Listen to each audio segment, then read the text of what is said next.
Have you ever heard a native English speaker and thought, wow, they talk so fast? Well, that's probably because the English most people are taught is textbook English, which is very different from the way people actually sound. So if you want to understand American English and speak the way Americans do, then this video is for you. Now, I'm a native English speaker from the US, so maybe you noticed I said if you want to understand, not if you want to understand. That's called a reduction, and native speakers like me use these reduced forms of words about 90% of the time in conversations. So today, I'm going to teach you 7 of the most common reductions, and then we're going to practice. First, you'll shadow me by repeating exactly what I say, then we'll do a role play dialogue at the end. This is going to be the first video in a series of similar lessons focused on how native speakers actually speak. Before I get into it, I want to tell you about a useful app called Airlearn, which also focuses on teaching English the way it's actually spoken. The link is in the description for you. Okay, let's talk about these reductions. In English class, you probably learned to say, I am going to go to the store, right? But if you hear a native English-speaking American say that sentence, it'll probably sound more like, I'm gonna go to the store, not I am going to go. This is a reduction, when 2 words blend together into one short, fast sound. Now, here's why this matters beyond just sounding natural. If you can't hear reductions, you can't understand Americans when they speak. Listening comprehension and pronunciation are a deeply connected skill. So once you learn to produce these sounds, your ear starts catching them too. Let's talk about the most common ones you'll hear every day. And you may have heard them before. So going to becomes gonna. I'm gonna call you back. Want to? Wanna. Do you wanna eat pizza? Got to?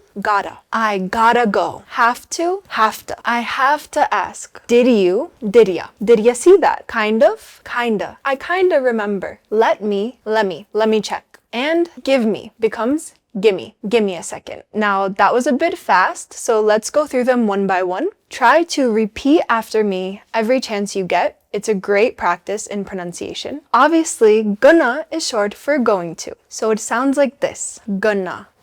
Gonna.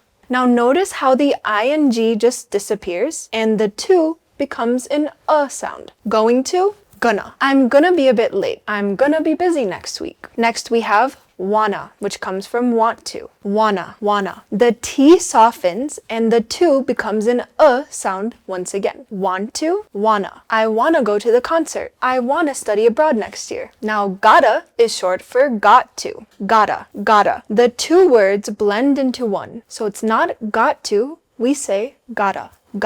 I gotta get going. I gotta check with my doctor. Next we have have to. This one surprises a lot of learners, but have to in natural speech becomes have to. The VE gets dropped and the to becomes a t sound. It all runs together in one breath. Have to. I have to work late tonight. Do you have to go already? This is a typical American accent. Next we have did ya. So did ya is short for did you. Did ya? As you could have heard, the second D and the Y sounds blend. So did ya becomes did ya. Did you hear about the game?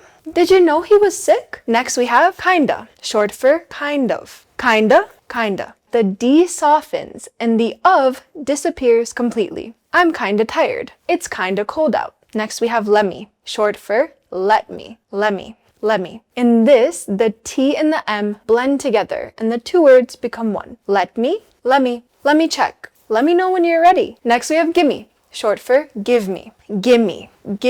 The V completely disappears and the me shortens. Gimme, not give me, gimme. Give me a second. Can you give me a hand? Alright, those are our 7 reductions. Let's move on to shadowing practice. We're going to say these together. First, I'll say each sentence, then I'll pause, and I want you to say the same sentence out loud exactly the way I did. Focus on the blended sounds, not the individual words. Are you ready? I'm gonna be honest, I don't know. Let me know if you wanna come. I have to go, give me a second. Did you eat? I'm kinda hungry. We gotta leave soon. Wanna grab something first? I don't know. I kinda wanna stay home. Give me 5 minutes. Let me finish this. Alright, great work shadowing me. You can think of that as your warm-up because now we're going to put it all together in a real conversation. Your lines will be on the screen in white and mine are in blue. This is a simple and relatable scenario, two friends making plans. Hey, did you make plans for this weekend? A few of us are going hiking Saturday morning. You wanna come? What about in the afternoon? We're gonna grab food somewhere after. For sure. Did you want to bring anyone? No rush, just let me know by Friday. Now let's switch roles. You start this time. No, not yet. I don't know what I want to do. I kinda wanna, but I have to work late on Friday night. Yeah, let me check and I'll let you know. Give me a day to figure it out. Will do. I'm gonna try to make it work. Okay, nice work role-playing that realistic conversation between two friends. Today you learned 7 of the most common reductions in American English. Gonna, wanna, gotta, have-to, did ya, kinda, lemme, and gimme. And you practiced them with me by shadowing. The only reason your textbook didn't teach you these is that they only exist in spoken English, and most courses focus on written English. But now that you know these, I hope you try using them a few times while you go about your day speaking English, and notice when other English speakers use them. Episode 2 is coming soon, and will focus on a new aspect of everyday speech in English, so make sure to subscribe if you found this video helpful. Remember, Airlearn is linked below for those of you who are serious about learning English. That's all for today. I'll see you next time. Bye.